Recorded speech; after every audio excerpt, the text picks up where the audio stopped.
આજનો ટોપિક બહુ મજા આવે એવો છે કે તમે ખોટી સરનેમમાં જન્મ લઈ લો ત્યારે તમારી શું હાલત થાય છે. બહુ મજા આવે એ વાત છે. શું આવે એવા લોકોને જોઈને. થોડીક સરનેમો છે ને ગુજરાતમાં થોડાક કામો માટે ઓળખાય છે એ આપણને બધાને ખબર છે. કેમ કે ભરવાડ હોય એ ભરવી દેવા માટે ફેમસ. આ તો રેલુમાં એમ જ કહીશ બધા ભરવાડ અમે ભરવી દેવા માટે ફેમસ છીએ.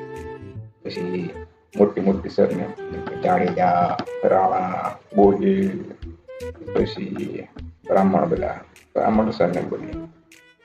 પછી કે હવે આપણે બધી સરનેમો યાદ કરવી પડે છે આગળ.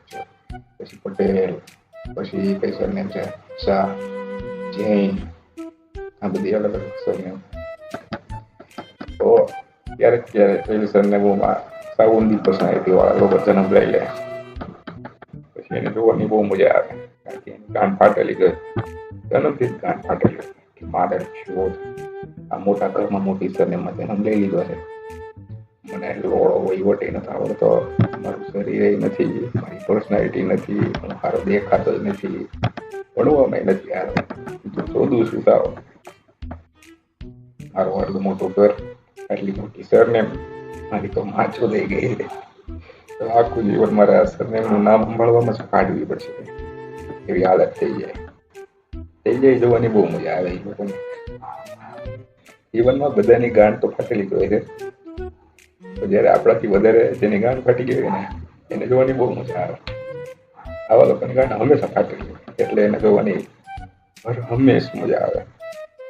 જેમ કે કોક જાડેજાના ઘરે છોકરો જન્મ્યો છે. પછી છોકરો મોટો થાય. છોકરાનું નામ છે સૂર્યરાજસિંહ જાડેજા બાપુ. પછી લોડાનું વેટ હોય 50 કિલો. થોડી હવા આવી જાય ને 10 કિલોમીટર આગો થઈ જાય એવો હોય ચોરીનો આવના કમીના પેટમાં. ખોખારો તો દૂર એનો અવાજ 5 જેટલા આગળ હોય એને ન સંભળાય એવી એની હાલત હોય. હવે જાડેજાના ઘરે જન્મ્યો તો એ ચોરીનો આખું જીવન એનું એમ જ જાય કે હું દરબાર છું અને મને ઇજ્જત જોઈએ છે. બસ મને જોઈએ છે ઇજ્જત આપો મને ઇજ્જત. એની સિવાય કઈ વસ્તુ એના મનમાં છે જ નહીં. વાદળ તો મૂકી જ દો, ગાંઠ ફાટતી હોય વાદળથી. નામ એવું હોય કે આપણે સાંભળીએ તો એમ થાય આ તો કોઈ બાપુ હશે તો. પછી એનો વોટ્સએપ ડીપી ખોલે ને ખબર પડે સિંગલ પીસ છે ચોરીનો અને તો હું પતાવ્યું. એવા લોકોની ગાંઠ શરૂઆતથી જ ફાટેલી હોય. બાદણ કેવું કઈ થાય ત્યારે તો ઝાડા થઈ જાય ચોરીદામાં ઝાડા થઈ જાય. એવા કમનસીબ લોકો ક્યારેક થતા હોય છે. એ જ રીતે બ્રાહ્મણમાં ક્યારેક મગજ વગરનો ચોરીનો ડોબો જન્મ લે પછી એ જે ગાંઠ ફાટે.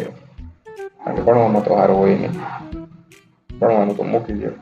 એને જે એક બ્રાહ્મણની રહેવાની રીત હોય.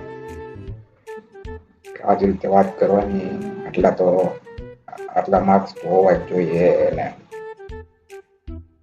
આટલા મિત્રો રાખવાના એવું બધું બધી નાતીમાં હોય. ઠોઠડીના પેટનો જોગીનો જન્મ લઈ લે પછી જે ભણવામાં જે ગામ છોડાવીને ટ્રાય કરતો હોય એ જોવાની બહુ મજા આવે. એ જ રીતે ક્યારેક બહુ હળવી સરનેમ હોય તેની સાથે કઈ જોડાયેલું ન હોય. જેમ કે દરજીની સરનેમ સાથે કાંઈ પણ હોઈ શકે આપણે કઈ ન ઓળખીએ. એવી હળવી સરનેમ જેનું સમાજ એકઠું નથી. જે સમાજમાં પૈસા નથી બહુ એવી સરનેમમાં કોક દેખાવે અને પર્સનાલિટીમાં માથા ભારે જન્મ લઈ લે ક્યારેક એની જોવાની મજા આવે. કારણ કે પોતાની નાતમાં પોતાના ઘરમાં કોઈ એવું ભારે હોય નહીં. એની બહુ મોટી ઓળખાણ હોય. પોતાનામાં બહુ તેવડ હોય. એને આગળ વધવા માટે 50 કિલોના દરબાર છે ને એવા દરબારોની મદદ લેવી પડે. તો હવે તમે એક સિંહને એક કૂતરાની મદદ લેતા જુઓ છો. એ કૂતરો સિંહ ઉપર ભારી પડે છે કે એ એક ઘરમાં એને જન્મ લીધો છે. કૂતરાએ સિંહના ઘરમાં જન્મ લીધો છે એટલે એ ભારી પડે. સિંહે એના ઘરમાં જન્મ નથી લીધો એટલે એ નબળો પડે.